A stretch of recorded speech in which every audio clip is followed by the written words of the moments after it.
ان کی سوچ اس دین کے تابع نہ ہو جائے جس کو میں لے کر کے آیا ہوں۔ ایک اور ارشاد عرض کیا تھا خطبے میں، لا تزال طائفۃ من امتی علی الحق۔ یہ صحابہ کا زمانہ تھا جن امیوں کو قرآن نے کہا اولئک هم المؤمنون حقا،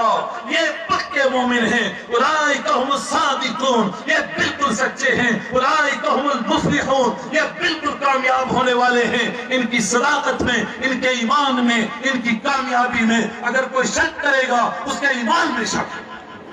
تو کیا یہ سلسلہ اس طرح دین کے ساتھ ڈٹ جانے کا اور دین پر اپنے آپ کو قربان کرنے کا یہ انہی پر ختم ہو جائے گا؟ فرمایا نہیں، قیامت تک کھڑے کروں گا ان کو۔ میں رب کائنات کہہ رہا ہوں انا نحن نزلنا الذکر وانا لہ لحافظون، میں نے قرآن کو نازل کیا ہے اور میں اس کی حفاظت کروں گا۔ ربا کیسے حفاظت کرے گا؟ فرمایا میرے سارے کام اسباب کے تحت ہوتے ہیں، اس کے الفاظ کی حفاظت کے لیے قاریوں کو پیدا کروں گا، اس کو یاد رکھنے کے لیے حافظوں کو پیدا کروں گا، اس کے معانی کے لیے مفسرین کو پیدا کروں گا، اس کی تشریح کے لیے محدثین کو پیدا کروں گا، یہاں تک کہ جب دجال اکبر آئے گا اس وقت بھی وہ طبقہ ہوگا جو صحیح طور پر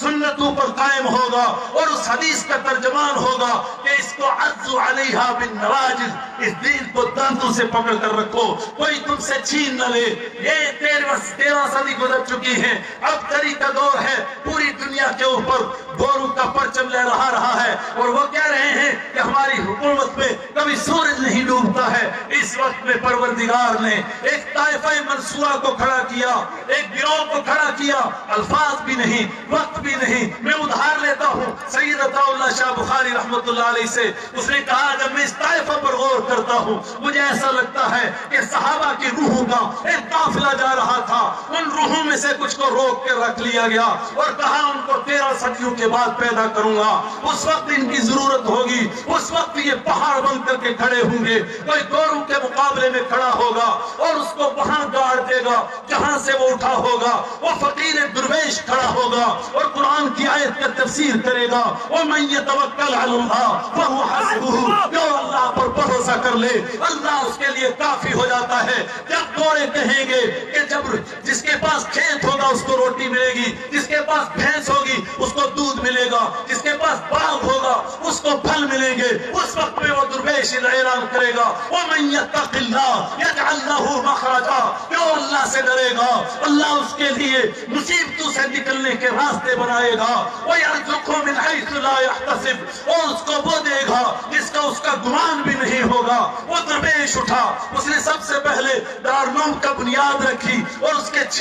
8 اصول بنائے۔ پہلا اصول یہ بنایا یہ ادارہ اللہ کے بھروسے پر چلے گا تاکہ انسانوں کو بتایا جائے کہ انبیاء کرام یہی سبق پڑھا کر گئے تھے، لا الہ الا اللہ، کوئی معبود نہیں جس کو وہ دے اس سے کوئی لے نہیں سکتا، جس کو وہ نہ دے اس کو کوئی دے نہیں سکتا۔